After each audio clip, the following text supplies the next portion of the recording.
Welcome to the question anthem. I'm Abdulsaq Dawood, and today our guest will be the CEO of Youth Against Cancer and former General Secretary of Kenya Student Association in Sudan, Mr. Bilal. Thank you for making time. The question anthem. Thank you so much for the opportunity. Okay, the hashtag today is Youth Against Cancer. You can tweet us and follow us on this discussion. Okay, my first question to you, Bilal, is first of all, congratulations for becoming the CEO of Youth Against Cancer. It is something was really awaited, and it is exactly 3 months now since that was unveiled. Of course, you, the CEO of a team of 5, included you. Why do you think you got to be the CEO, and why do you think you are the best in the Patagon to be the CEO? First and foremost, let me take this opportunity to thank my interviewer here, Mr. Abdulrazak Dawood, for the opportunity. And I think I'll have to go straight to the question that he has just asked me. So why am I the best? Why am I the CEO out of the 5? Well, let me say that I'm not the best among the 5. I'm not the best. There are some people there in my team that fit best in this position, but they actually appointed me to lead them in this initiative, so that I can actually show them the way. So it's not like I'm the best, but no. But they actually selected me to be their CEO in this initiative. Maybe it's through my previous experience that I served in different organizations. Okay, for example, what title can you call? Since you are a law student, and outside you're a CEO, you say at the time that you just want to join the politics. So what title can we call for you for this interview? An activist is okay. An activist. Activist. Okay, and how and why did you form Youth Against Cancer? Wow, that's a very diverse question. How I formed Youth Against Cancer and why I formed Youth Against Cancer. Let me start with why. As we all know that cancer is actually a serious epidemic that is killing masses in Africa right now. We all know what was happening back in Kenya come last July. We saw that majority of people are dying, and July alone we lost 3 prominent people in the nation. Actually, the death of these 3 people is what actually inspired us to initiate Youth Against Cancer. And a research was done, and we came to realize that we were losing 100 people to cancer every single day in Kenya alone. So you can imagine within a year, we are losing 36,000 people. So this is just Kenya alone, not Africa. And just imagine, come 2030, we shall be losing 60% of people to cancer. So you can imagine about this. Not unless something is to be done. Otherwise, we are maybe we can become actually rare. Maybe even. Yeah. Okay, that was the main reason that why you formed Youth Against Cancer. Yeah, that was the main reason why I formed Youth Against Cancer. Beside Kenya, is there any something that happened? Someone else died for cancer in this? Yeah. We have so many people who have died of cancer. I remember the president of Malawi, the former one, who succumbed to cancer, and so many other people who are dying of cancer. So the second question was how I formed it. Okay. So after the death of these 3 prominent people, I sat down with some like-minded individuals, and we thought of a way that we can actually help in solving this menace. And I remember I approached a team of around 10. I actually introduced to them the idea, and they bought the idea. And we actually initiated the initiative.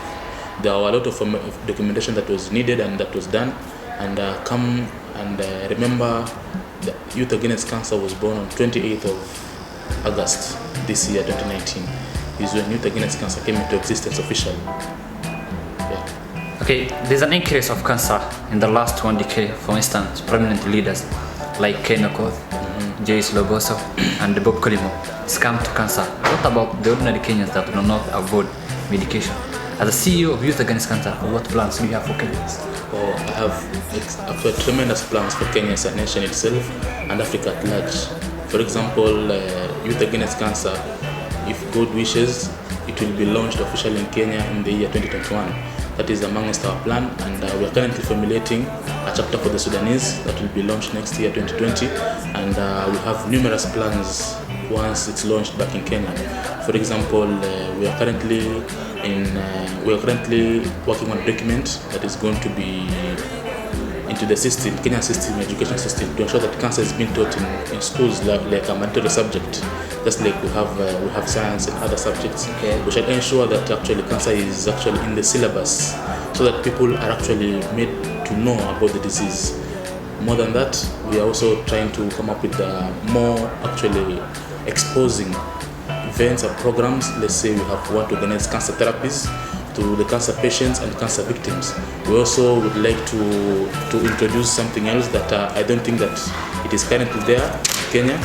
It is about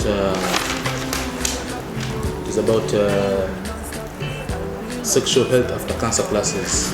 Any sexual health after cancer classes. Okay, many people actually ask the questions. Let's say I'm on radiotherapy, or let's say chemotherapy. Okay. Of the cervix, or let's say for the cervix. Yeah. Can I manage actually having a sexual something they start to understand? So we are planning to have these classes with Nila when we actually start our initiative back at home. We shall be creating an extensive research on cancer, on the preventive measures, and on the rates that are actually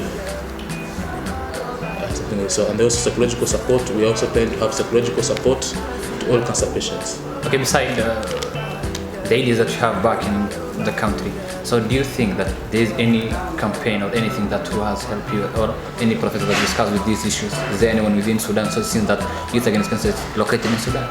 Well, I've talked to several doctors in Sudan. We have talked to several doctors in Sudan, and I cannot actually name them here because they are actually a lot. At home, I'm in touch with the two prominent professors who have actually seen YAC grow since its inception in 28th August, and we have actually shared a lot with them, and we hope that the journey is going to be fruitful. Okay, how did they welcome the idea of Youth Against Cancer and the campaign that you're doing? Well, the idea is actually timely. That's up to them. They said that the idea was timely. Now that we were suffering this menace back home, many people were dying, and they said that it was the perfect moment to have it. So the reception was nice. Okay, what's the motive behind the formation of Youth Against Cancer in pursuant with your journey, and how the youth fully participated in the volunteering to the community here in Sudan? So you are simply asking about the goals of Youth Against Cancer. Yeah. Number one, it is to create awareness to the masses, especially the young people, on the dangers and the risks of cancer. Number two is to enhance social media advocacy on cancer by inspiring masses to a healthy lifestyle. Because we all know today, like everyone, 80% of the world today is actually exposed to social media. So we want to use social media as a medium for actually advocating for a cancer-free nation, actually, or a world. So also we want to enhance preventive measures of cancer by avoiding some risk factors. We are actually after enhancing preventive measures. There are some stuff that maybe if you expose yourself to, you'll be actually risking yourself to getting cancer. Yeah. And also something else is propagating early cancer diagnosis, sort of detection Okay, I mean, you say that inside of media. I saw the other day that in your Facebook page, I don't know, when you are campaigning for 5,000 followers. How did that come up? And I think the initiative was just formed 3 months ago. So you're asking how we got the 5,000 followers on Facebook? I think that one can be well answered with my media team, because I'm not part of the media team, and I have less idea of how they got the 5,000 followers. But I think the initiative is noble, the initiative is saint, and when people so used to see it, they will actually feel like they could be part of it. Okay, as we know that all members of the organization were being given scholarship by Sudanese government, and the organization is being located in Sudan, how has the Sudanese citizenship benefited from the organization? That's a very nice question. So we all know that at the same time we are all students at the International University of Africa, and this is a non-profit run organization. So you're asking how we have done for the Sudanese people. Number one, we had the free breast cancer screening in October. October is the breast cancer free awareness month, and we had several ladies, among them Sudanese, who were screened for the breast cancer. As I earlier told you, we are planning to launch the Sudanese chapter later, early next year, inshallah. So if all goes well, the Sudanese will actually have a lot to read from Youth Against Cancer Sudan chapter. Okay. I think when forming an organization, there are always challenges. So have you come across any challenges? And if so, may you share with us challenges that you have overcome? Yes, I've actually encountered so many challenges. Number one, the challenge of funds. As you all know that non-profit run organizations have this similar challenge. Actually, sourcing funds has been our biggest major problem. So funds remains a challenge for us, and we are actually open to the world. Anyone who is willing to be part of Youth Against Cancer, anyone who sees the need of actually helping us get these funds, actually we shall be really appreciative, because the initiative is actually beneficial to the members of the world today. Okay, since you are celebrating for the 5,000 followers, up to now, you never get any well wishes who can support for Youth Against Cancer. Actually, we get to realize that many of the followers who are actually following us today, they are young people who are actually very much curious about the initiative and about cancer at large. So we haven't actually gotten one person that is financially capable of actually funding us or funding the initiative, so that they can actually be able to perform its day-to-day activities. So we haven't gotten one. Okay, and do you believe in girl power? Of course. And if you believe in girl power, what are some of the things that you have done, girls in the community, and how have you been to empower girls outside? That's a very, very important question, and I would like to tell you that I would like to let you know that I have great interest in the girl child. And for instance, in our initiative alone, we have 3 ladies who they are very much passionate about the initiative itself. And okay, a point of objection, that you say that you are 10 members, and now I can see that the gender equality is not being based 3 to 7. I think that one you need still to shovel on it, gender equalities, and still you say that you believe in culture power. Yes, actually, the 3 that I'm telling you about, they are just heading some departments, and below the departments there are so many other ladies that we have them. So it's not like there are more than 3 actually. Okay, and where do you see Youth Against Cancer in 5 years? In the next 5 years, I see Youth Against Cancer. Let me put it 10 years. Not 5, because 5 is very. No, I think each and every initiative it should have long-term and short-term goals. So now maybe I can talk of short-term goals. Okay. Then just keep for your long-term goals maybe 10 years, but you need to answer the question directly. 5 years maybe, let's talk about it. Okay, come the year 2025, Youth Against Cancer will be in 5 major countries, those that are currently represented by the different executive members that we have. By 2021, it will be in Kenya, and 2022 it will be in Uganda. 2023 it will be in Malawi, and Gambia will follow next, and we shall close by Tanzania. And also Sudanese, their chapter will be ready by next year, inshallah. So that's where I see YAC, and we're also having some long-term goals of actually ensuring that we shall lobby for cancer centers in Africa, all over Africa, because that is our goal in 10 years' time. We want to ensure that Youth Against Cancer is all over Africa, and each nation in Africa has a very well-equipped cancer institute. That's our goal. Okay, let's come to the goal of Kenya. What exactly do you want to do in Kenya in terms of Youth Against Cancer?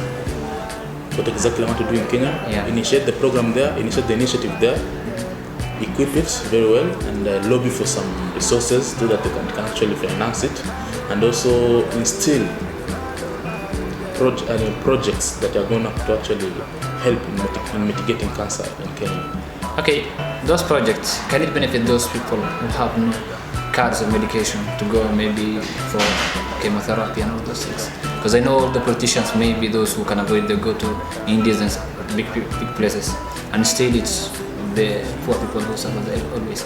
So how did Youth Against Cancer can support in those people in terms of medication? Well, our target, number one, our target is Youth Against Cancer, is actually focusing on those who don't have the disease first, not those who have the disease. As way of awareness. Yes, it is creating awareness to those who don't have the disease, so that you can actually not contract the disease. For those who already have the disease, we shall actually be facilitating them with the chemotherapy services, not through us, but through some other institutions of cancer. Okay, thank you so much for having time, and I think we'll be back. We'll have a break just